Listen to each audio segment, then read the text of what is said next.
إن الحمد لله نحمده ونستعينه ونستغفره ونعوذ بالله من شرور أنفسنا ومن سيئات أعمالنا. أشهد أن لا إله إلا الله وحده لا شريك له وأشهد أن محمدا عبده ورسوله.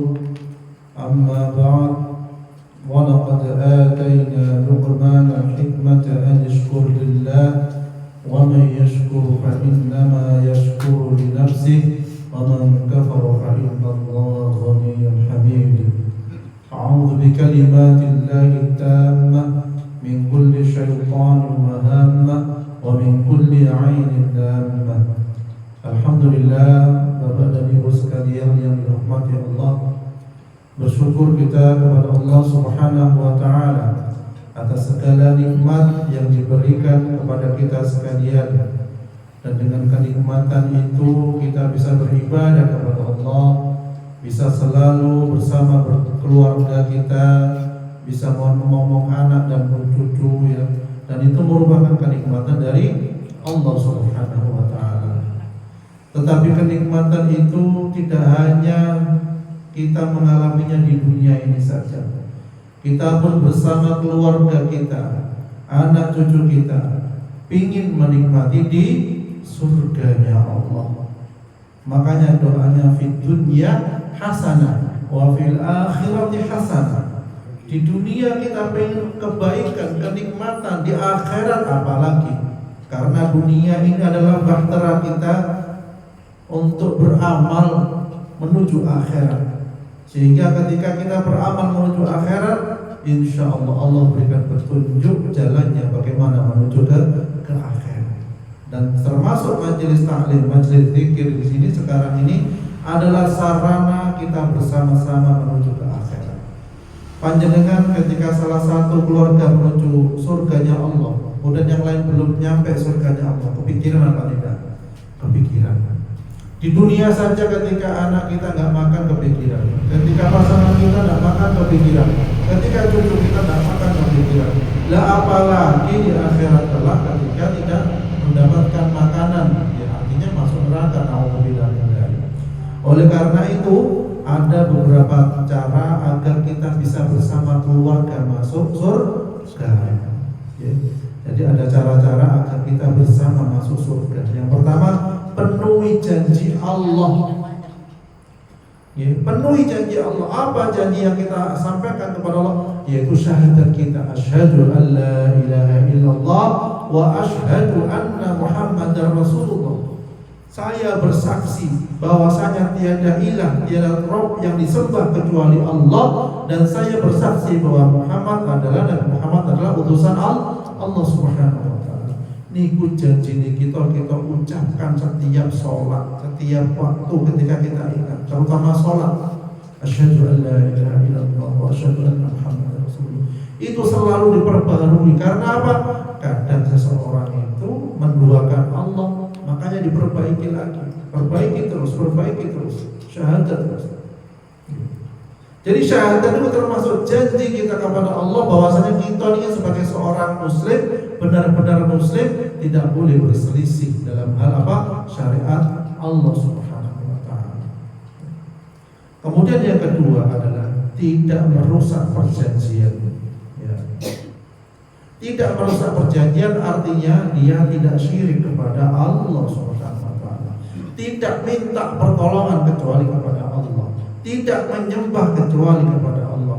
Tidak mohon perlindungan kecuali kepada Allah. Makanya dikatakan di dalam Al-Quran, iyyaka na'budu wa iyyaka nasta'in. Hanya kepadamu kami menyembah dan hanya kepadamu kami mohon pertolongan. Ya. Jadi kita bagaimanapun kondisinya, Allah senang ketika kita minta sesuatu kepada Allah sekecil apapun. Allah senang. Sekecil-kecilnya ke Allah senang. Wong kate nang jeding mawon donga. Ya, berarti itu minta perlindungan dari Allah. Oh, mau tilam saja, mau tidur saja berdoa. Apalagi minum saja kita dianjurkan berdoa. Jadi sekecil apapun kita mohon pertolongan, ya Allah, jadikanlah saya taat padamu. Malah senang Allah ketika kita berdoa untuk ketaatan kepada Allah. Jadikan saya istiqomah dalam tahajud ya Allah, istiqomah dalam puasa Senin Kamis misalnya, istiqomah dalam baca Al-Quran. Malah Allah nggak senang ketika seseorang itu menganggap dirinya kuat, mampu beribadah, mampu sholat semalam suntuk dengan mengandalkan kekuatan fisiknya, ya, tidak mengandalkan Allah dalam segalanya. Nah itu Allah nggak senang. Walaupun ibadahnya baik, tapi dia wah, badanku masih sehat, masih kuat. Ini semua karena badanku sehat. Nah, sana semua.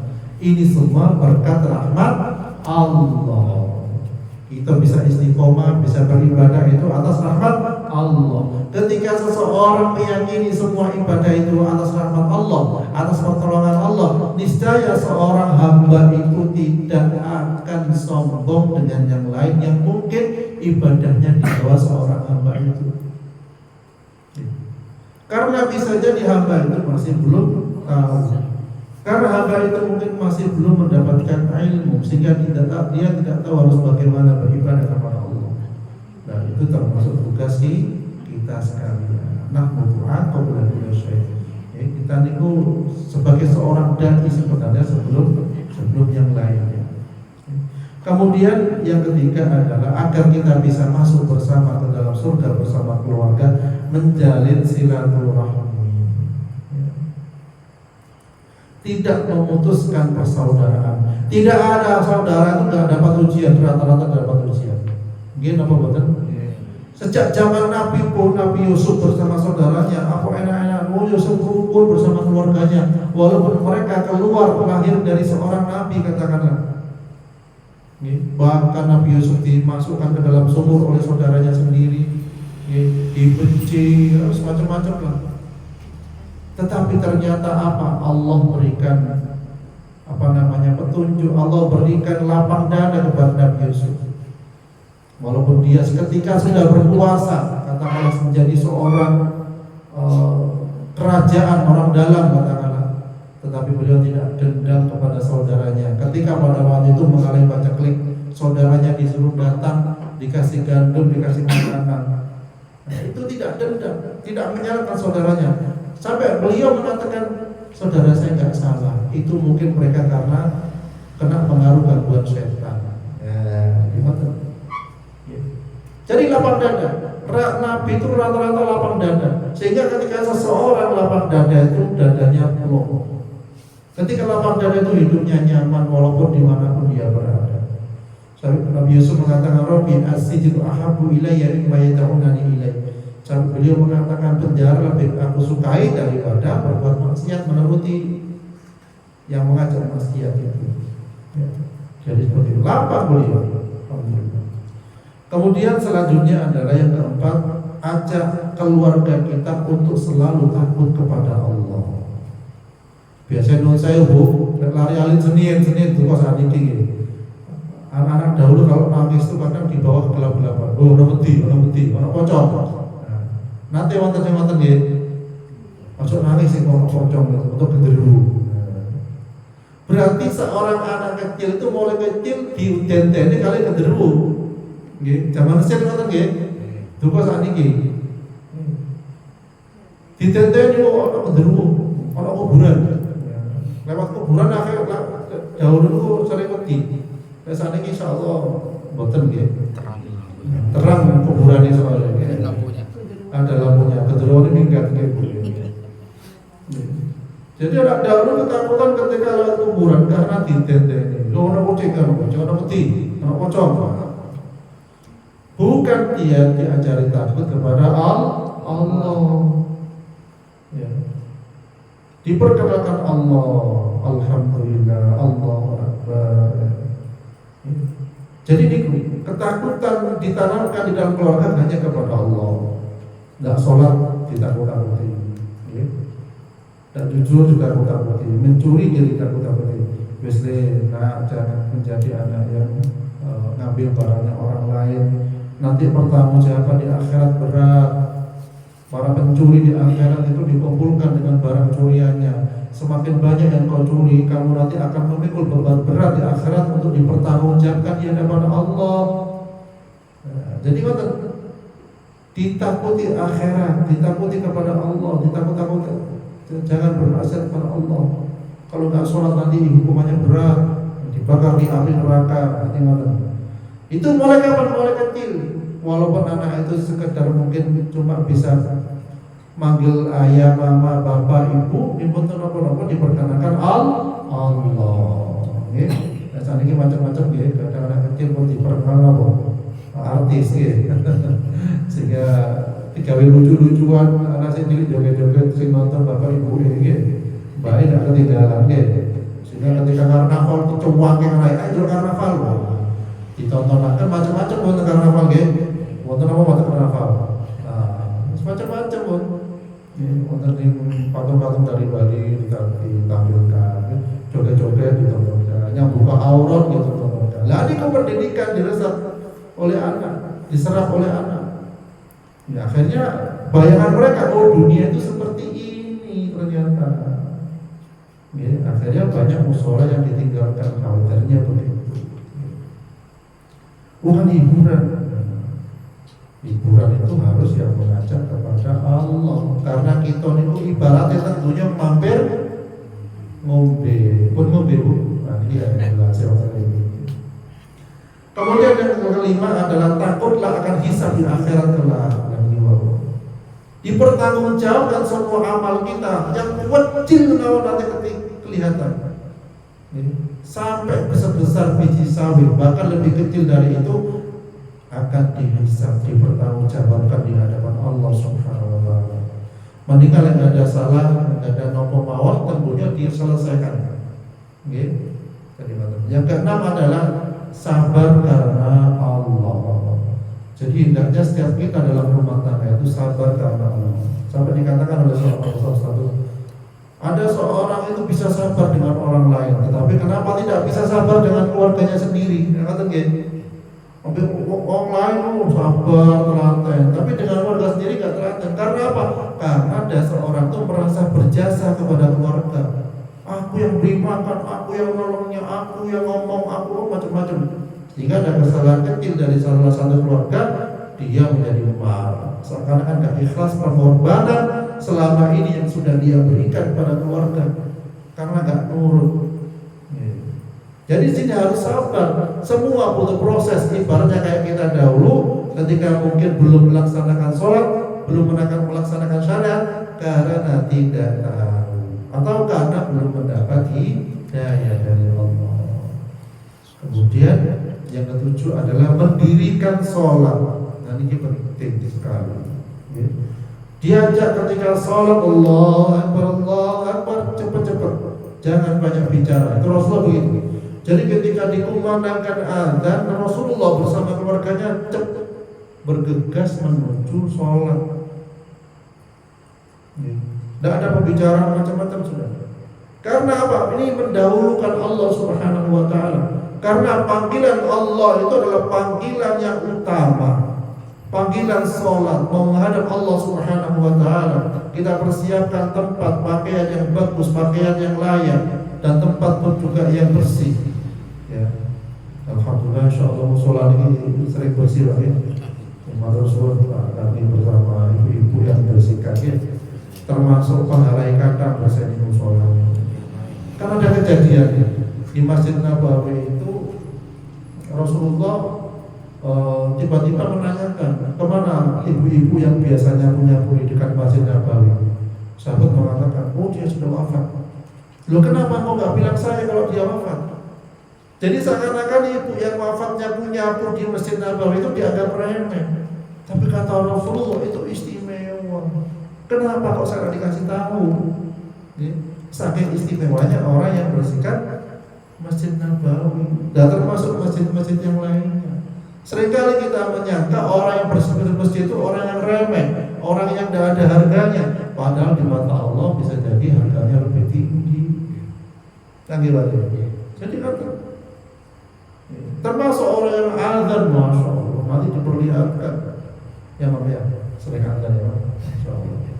Lehernya panjang-panjang, ya, panjang karena panjang tangan, karena sering azan. Pahalanya berapa? Sepanjang orang yang mendengar azan kita, Allah berikan pahala tersebut. Berarti sampai ke ribu gede ya. Kemudian yang ke-8 adalah menafkahkan sebagian rezeki. Ya, lebih penting ya.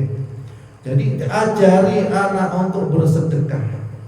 Karena harta yang sesungguhnya itu adalah harta yang disedekahkan. Harta yang sesungguhnya adalah harta yang digunakan di jalan Allah. Ya. Kalau tidak nyelengi harta sejak kecil, kapan lagi? Seperti seorang anak. Ya, kita mendidik anak, kemudian anak kita menikah, sudah berkeluarga, katakanlah begitu. Ya.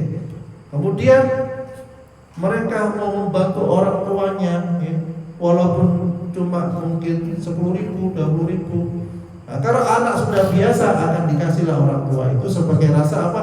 Terima kasih. Tetapi kalau anak itu tidak pandai berterima kasih kepada orang tuanya, akan banyak alasan. Duh, makmu ini butuh beras. Cik bu, anakku sih ini. Anakku sih cilik.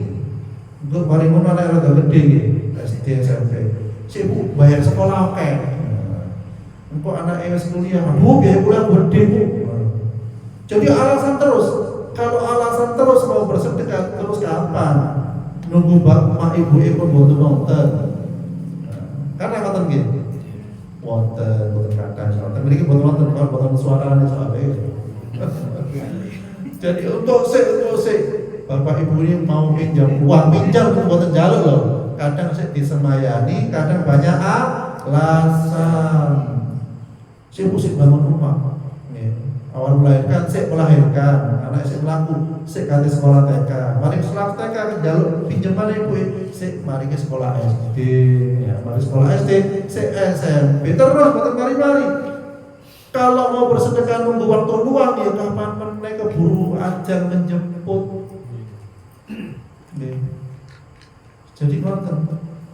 Karena harta kita yang sesungguhnya adalah yang disedekahkan, yang dimakan, yang diberikan kepada keluarga, Masya Allah. Kemudian yang terakhir adalah ketika kita ingin masuk surga bersama, balas keburukan dengan kebaikan. Membalas keburukan dengan kebaikan pahalanya double. Kalau kita saling memberi hadiah, saling memberikan sesuatu itu wis wajar. Tetapi memberikan seseorang yang membenci kita, yang berbuat buruk kepada kita, itu pahalanya double. Seperti istrinya Fir'aun, Asiyah binti Muzahim itu ya. Fir'aun jahat. Fir'aun itu orang yang mengambilnya Tuhan. Sampai diabadikan dalam Al-Quran termasuk orang yang terkutuk katakanlah. Tetapi kenapa istrinya menjadi istri yang ahli surga? Karena dia mau masuk surga tidak tergantung suaminya.